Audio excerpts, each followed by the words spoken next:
Picture this. You set your pet's bowl down, the same amount you always give, and within 40 seconds it's gone. Every last bite. Your dog or cat looks up at you with those eyes and you think, still hungry. So you add a little more, and they eat that too. You laugh it off, maybe feel a little guilty. And then 3 months later, your vet says the words you weren't expecting.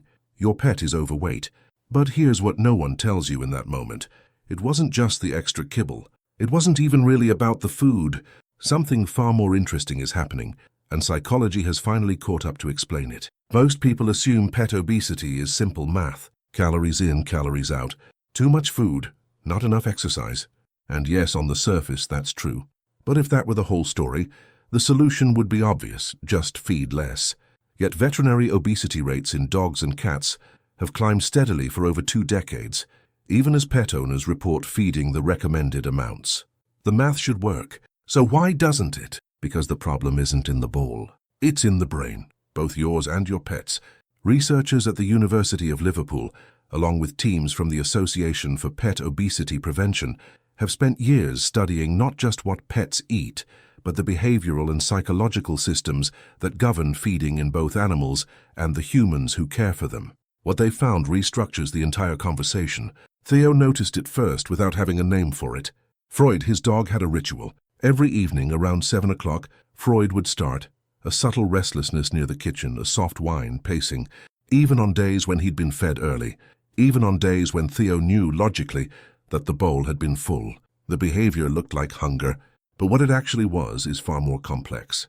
Dogs and cats do not experience hunger the way we typically imagine it, as a clean, linear signal that rises when the stomach is empty and falls when it's full. Their hunger systems are regulated by a suite of hormones, including ghrelin, leptin, and neuropeptide Y, that interact not just with caloric intake, but with routine, environment, and social cues. Ghrelin, often called the hunger hormone, spikes in anticipation of feeding, not just in response to it. Studies in both canine and feline subjects show that animals develop conditioned hunger responses tied to time of day, sounds, smells, and the behavior of their owners. In other words, your pet may feel hungry not because they need calories, but because their brain has learned that right now is when food appears. This is the same mechanism that makes humans hungry at noon, even after a large breakfast. But there's another layer, and this is where psychology becomes genuinely surprising. A 2019 paper published in the journal Preventive Veterinary Medicine found that the feeding behavior of pets is deeply intertwined with something researchers call the human-animal bond stress response. In plain terms, when owners feel anxious, guilty, or emotionally disconnected, they are significantly more likely to use food as a form of emotional reassurance for their pets and, unconsciously, for themselves. Luna, Mia's cat, had a habit of sitting beside Mia's desk during long work-from-home days. Whenever Mia felt overwhelmed, she'd reach for a treat. The gesture felt like affection, and it was. But what Mia couldn't see was that Luna's brain was registering something else entirely, a pattern. Food arrived when the emotional temperature in the room changed. The treat wasn't just a treat, it was a cue woven into the architecture of how Luna understood her relationship with her environment. Over time, that cue became a demand. Here's the fact that changes everything. Pets don't ask for food because they're starving. They ask because they've learned that asking works. And they've learned that asking works because we've taught them, one small reassuring bite at a time, that their vocalizations and behaviors reliably produce a reward. This is operant conditioning working exactly as it should, only in a direction that nobody planned. The real driver of pet obesity in most households isn't ignorance or neglect. It's attunement.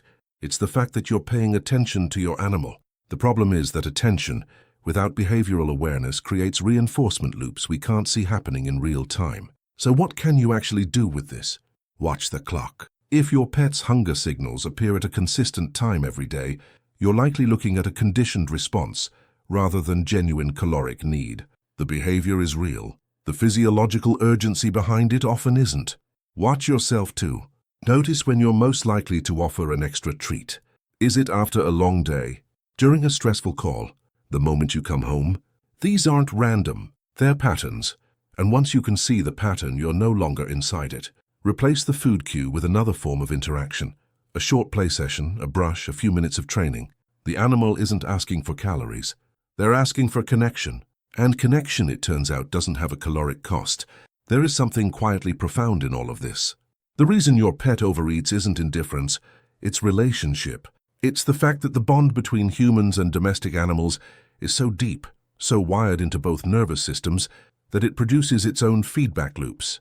We feel their needs, they learn our patterns, and somewhere in that exchange, biology and emotion get tangled together in ways that no feeding chart can fully account for. Your pet isn't manipulating you. They're trusting you, completely and according to every rule you've accidentally taught them. Understanding that doesn't just help you manage their weight, it gives you a more honest picture of what that relationship actually is. Does your pet do this? Do they seem hungry even right after eating?